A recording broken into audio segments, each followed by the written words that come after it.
आशीर्वाद, उनका प्रेम, उनका मोहब्बत हम सभी शिक्षक शिक्षिकाओं के साथ साथ सभी बच्चों के साथ साथ पूरे अभिभावक के ऊपर भी उनका मोहब्बत रहे। हम ईश्वर से ऐसी प्रार्थना करते हैं।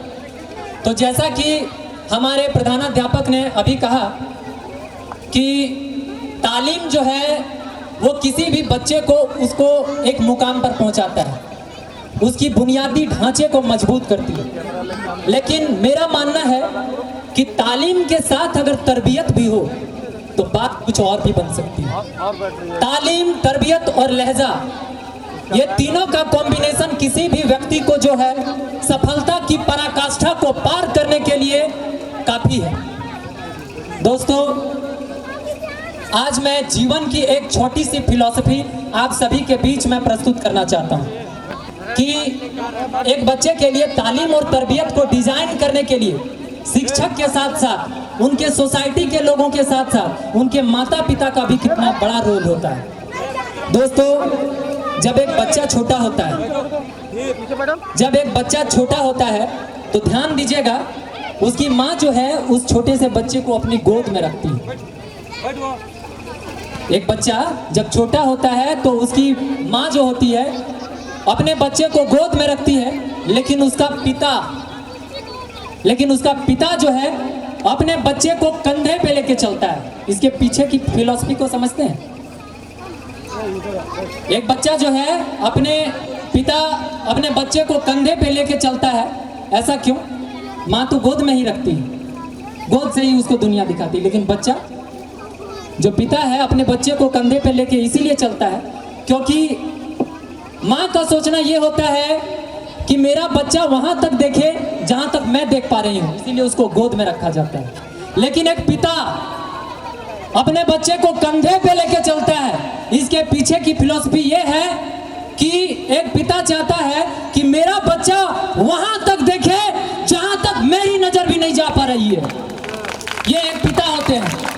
इसका तात्पर्य ये नहीं है कि मैं माताओं को नीचे दिखा रहा हूं और पिताओं को महान।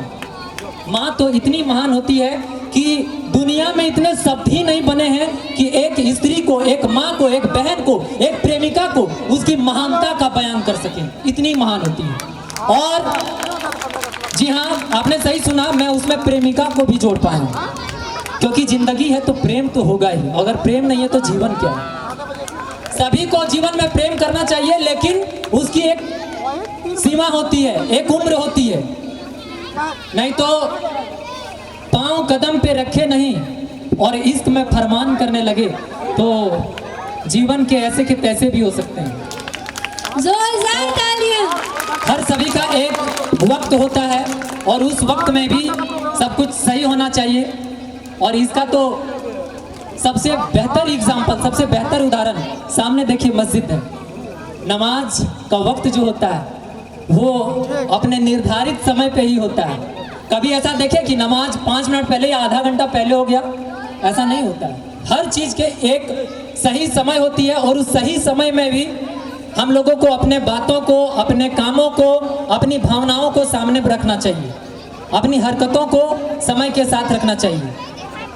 तो मैं आज के इस पावन अवसर पर इलाही नगर के तमाम युवाओं, तमाम बच्चों को ये शुभकामनाएं देता हूं कि आने वाले समय में आप अपने देश की मजबूती बने, रीढ़ की हड्डी बने और कभी भी ऐसे कार्यों में लिप्त न हो जिसकी वजह से आपके कौम के आगे प्रश्न चिन्ह लग जाए। ऐसे हरकतों में, ऐसी बातों में कभी नहीं उलझिए।